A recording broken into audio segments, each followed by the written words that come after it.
Sunday school పిల్లలు అందరూ కూడా చక్కగా వాక్యం వింటారు, ప్రార్థన చేస్తారు. అమ్మ పుస్తకాలు ఇచ్చారు కదా, అనేకమైనటువంటి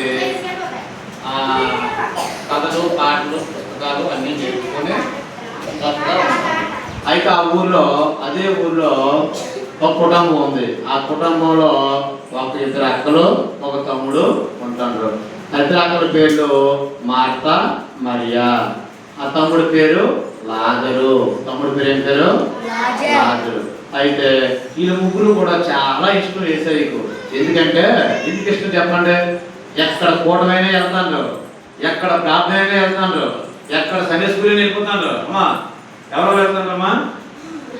లాజరు. Very good, very good. చెప్పు. మరియా, మార్త. వీళ్ళెవరు? వీళ్ళు యేసయ్య కాదమ్మా. కుటుంబంలో ఇద్దరు అక్క చెల్లెళ్ళు, ఓ తమ్ముడు. ఆయనకి తల్లిదండ్రులు లేరు పాపం. అయితే అమ్మా అయితే చక్కగా అనుదిలేను మరి మాట్లాడకండి, అనుదిలేండి అది వాడుకోండి. నా వైపు చూడండి, నాన్న చూడగా. ఒకరోజు పాపం బాగోలేదు ఈ లాజరుకి. బాగోలేకపోతే కబురు పెట్టింది, యేసయ్య ప్రార్థన చేయవా వచ్చి, మా తమ్ముడికి బాగోలేదు యేసయ్య ప్రార్థన చేయవా అన్నది.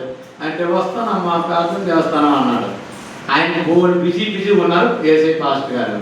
ఎంత బిజీగా ఉన్నాడంటే తోవండి వెళ్తే, అయ్యగారు మాకు ప్రార్థన చేయండి, అయ్యగారు మాకు ప్రార్థన చేయండి, పాస్టర్ గారు మాకు ప్రార్థన చేయండి. సరే చెట్టాడు సరే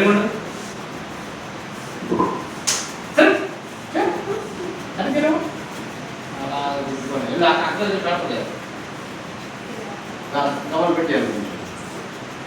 మాట వినాలి సార్ చక్కగానా, అది ప్రశ్నలు అడుగుతానా? పెట్టాము. అయితే సరే కూడా అన్నయ్య అక్కేస్తుంది.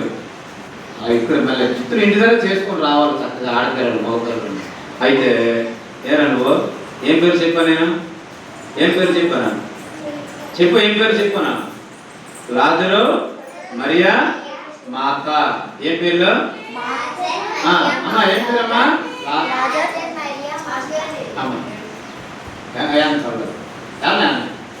ఏం పేరు రాసి? లాజరు, మరియా, మార్త. గట్టి కొట్టలేదు నింపడుకుంటాను అలా పడవు. మరి మీకు అప్పుడు మరి నేర్చుకోవడానికి వాక్యం నేర్చుకుంటే మీకే మంచిది. చూడు, నహీన వచ్చిన దగ్గర నుంచి కదలలేదు, చక్కగా మాటలు వింటాం ప్రతి వారం. ఇంటికి చెప్తాను, ఇవాళ లిస్ట్ ఇచ్చింది, ఈ లిస్టులో పంపని చెప్పింది. చూడండి అలాగే వాళ్ళు లిస్ట్ అందరూ ఎంత చక్కగా ఇలాగ ఎవరు లిస్ట్ ఇచ్చారో నాకు ఇంతవరకు ఎంత చక్కగా చూడు చెల్లి. అది నహీనక్క చాలా మంచిది, అందుకే జగీనక్క, జగీన చెల్లి. అయితే అమ్మా ఇప్పుడు లాజరు బాగులేకపోతే లాజరు అప్పుడు యేసయ్య పాస్టర్ గారికి ఏంటమ్మా బిజీగా ఉన్నారు. అక్కడ బిజీగా ఉంటే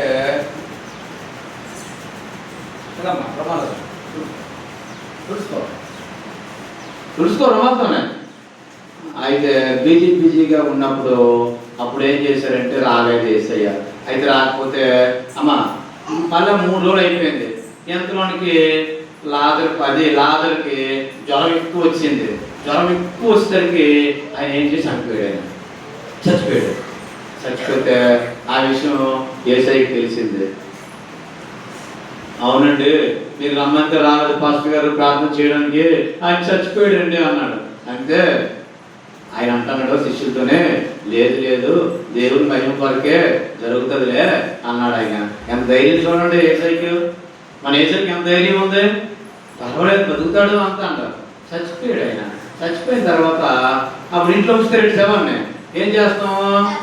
బయటకు తీసుకుని వెళ్ళి తర్వాత దాన్ని పూడిస్తారన్నమాట. అంటే గోడ తీసి పారుతారు. వాళ్ళే బాక్స్లో పెట్టేసి తీసుకుని వెళ్ళిపోతారు కదా క్రైస్తవులే. బాక్స్లో పెట్టారు ఎలా పెడతారు? చచ్చిపోయినండి. మొన్న అక్కులయ్య మామ చచ్చిపోయినప్పుడు చచ్చిపోయినప్పుడు ఏం పెట్టారు? బాక్స్లో పెట్టి తీసుకుని వెళ్తారు. అలా పాటిస్తాడు ఆయన. పాటిస్తే అప్పుడు వచ్చాడు ఆయన. అప్పుడు వస్తే అందరూ అన్నారు, ఏమయ్యా నువ్వు ఇప్పుడు వచ్చావు, అలా అక్క చెల్లి ఏడుస్తాను, అది చూసావా, నువ్వు వస్తే బాగుపడి కదా అనేసి అన్నారు. అంటే పాప ఆయన కూడా అయ్యో అలాగైపోయిందా అని యేసయ్య పాస్టర్ గారు అన్నారు అన్నమాట. అయితే అప్పుడు మరియా మార్త ఇంటికి చాలా మంది ఊరందరూ వచ్చారంట, ఏడుతాంట అర్థం చూసి. అయ్యో చాలా మంచి వాళ్ళరా, వాళ్ళ అమ్మ నాన్న లేరురా, పాప వాళ్ళు పోషిస్తారా, వాళ్ళ తమ్ముడు వెళ్ళోడు పనికి వెళ్ళోడా, వాళ్ళ తమ్ముడు వెళ్ళి ఉద్యోగానికి వెళ్ళోడా, వాళ్ళ తమ్ముడు వెళ్ళి ఏదో లారీ పని చేసేవాడా, కూలి పని చేసేవాడా, డబ్బులు తెచ్చి బియ్యం పెట్టాడురా, పాపం చచ్చిపోయాడా, అలా అక్కని ఇద్దరిని ఎవరు పోషిస్తారు ఇప్పుడు పాపము అని బాధపడతాను. చూసారా? అయితే అమ్మా శశి, నేను ఏం చెప్పానమ్మా, శశి జాగ్రత్తగా వినాలి నాన్న, దేవుని వాక్యం ఎంత శ్రద్ధగా వింటే అంత ఆశీర్వాదం మీకు. అరగంటలో మనం ముగించేస్తాం. ఇప్పుడు మీరు వేగ రావట్లేదు ఇంకా, లేకపోతే పాటికే ముగించేయాలి. నేను మీరు 7కి వచ్చేయండి, ముగిస్తాను. నేను 7కి వచ్చేయండి, నేను క్లోజ్ చేసేస్తాను వెంటనే. మీకు ఎక్కువసేపు ఉంటున్నాను, 9 కల్లా మిమ్మల్ని పంపించేస్తాను. అయితే ఒక మాట వినండి. అయితే ఇక ఎప్పుడైతే ఈ మాట అన్నాడో వెంటనే అలాగేనండి. అయితే ఆయన అన్నాడు, యేసయ్య అన్నాడు, అయితే మన అందరం కలిపి ఎక్కడ పాతి పెట్టారు అన్నాడు. ఎక్కడంటే అది కూడా వసనాలు ఉన్నాయి, వసనాలు పాతి పెట్టామండి అన్నారు. అయితే పదనాడికి వెళ్దాం అన్నాడు యేసయ్య. వద్దు ప్రభువా, అక్కడికి ఎందుకు, 3 రోజులు అయిపోయి చచ్చిపోయి, 3 రోజులు అయిపోతే ఏమవుతుంది శరీరం? ఇప్పుడు కుక్క ఉందమ్మా, కుక్క చచ్చిపోయి అట్లా లాగేస్తాం, 3 రోజుల తర్వాత ఏమవుతుంది? పంపు వస్తుంది. అటుపక్క ఎలగాలంటే అంత ఒక గ్యాస్ చచ్చిపోయి లాగేసాడు బయటికి, అలాగే తామంటే ఎలగాలంటే వెళ్ళలేము. ఎందుకు?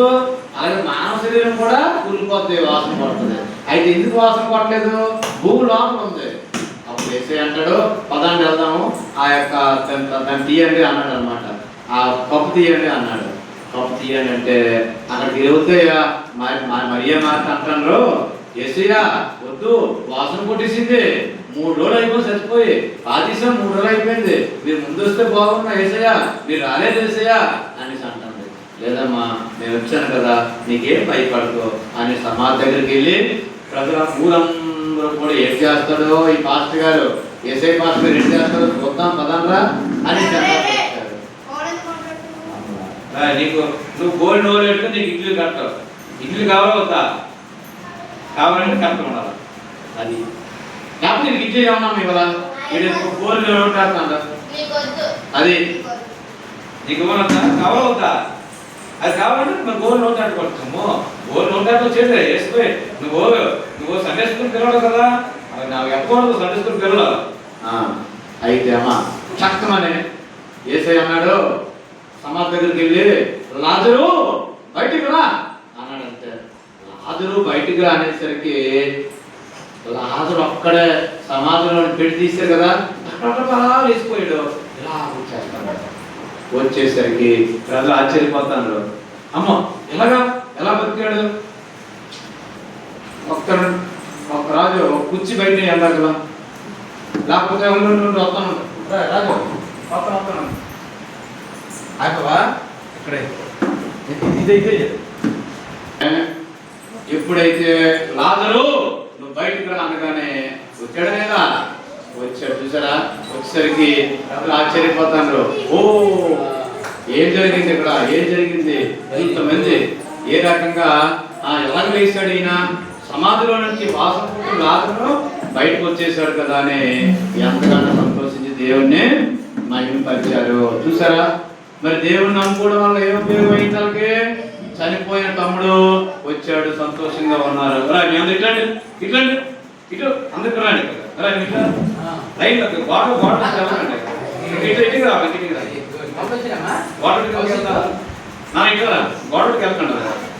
అయితే దేవుని సన్నిధిలో ఎవరైతే ఆ రీతిగా ఉంటారో వాళ్ళకి దేవుడి మేలన్నీ కూడా చేస్తాడు. కాబట్టి మనం కూడా దేవుని సన్నిధి, దేవుడికి అసాధ్యమైన ఏదైనా ఉందా? దేవుడికి సమస్తం సాధ్యమే. నీకు చదువు రాకపోయినా చదువు ఇస్తాడు, జ్ఞానం రాకపోయినా జ్ఞానం ఇస్తాడు, ఉద్యోగం రాకపోయినా ఉద్యోగం ఇస్తాడు.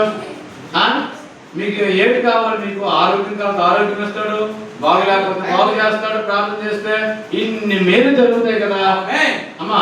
ఎన్ని మేలు జరుగుతాయి? ఎన్ని మేలు ఉన్నాయి? ఎన్నో మేలు జరుగుతాయి. నువ్వు ప్రార్థన చేసి అడిగావా యేసయ్య నాకు జ్ఞానం ఈ ప్రభుని అడిగితే జ్ఞానం ఇస్తాడు. అప్పుడు నువ్వు పాస్ అవుతావు. నువ్వు సండే స్కూల్కి మధ్య రావాలి, సరిగ్గా రావాలి, పాటలు నేర్చుకోవాలి, వాక్యం నేర్చుకోవాలి, కథలు నేర్చుకోవాలి. అప్పుడు దేవుని సన్నిధిలో పాస్టర్ గారు వచ్చారు. దేవుని సన్నిధిలో మనందరం కూడా చాలా సంతోషంగా ఇదవుతాం అన్నమాట. ఓకేనా? ఆ రీతిగా స్తోత్రం. ఓ చాక్లెట్ ఇస్తాను, చాక్లెట్ ఇస్తాను. అర్థమైంది మీకు? కాబట్టి మీరు చనిపోయిన లాజరును దేవుడు లేపాడు. అది అది ఎక్కడైనా జరిగిందా? చూసావా? ఇలాంటి అద్భుతాలు చేసిన దేవుడు మన యేసయ్య. మరి మీరు అశ్రద్ధ చేయకండి, చాలా సంతోషంగా ఆనందంగా మీరు దేవుని సన్నిధికి వేలం రండి. వేలం వచ్చి దేవుని సన్నిధిలో మనం కొన్ని పాఠాలు నేర్చుకొని మనం రోణాన్ని కూడా అయిపోతూ అవుతాం. దేవుడు దీవించిన గాక మిమ్మల్ని అందరినీ. ఆమేన్. రాజు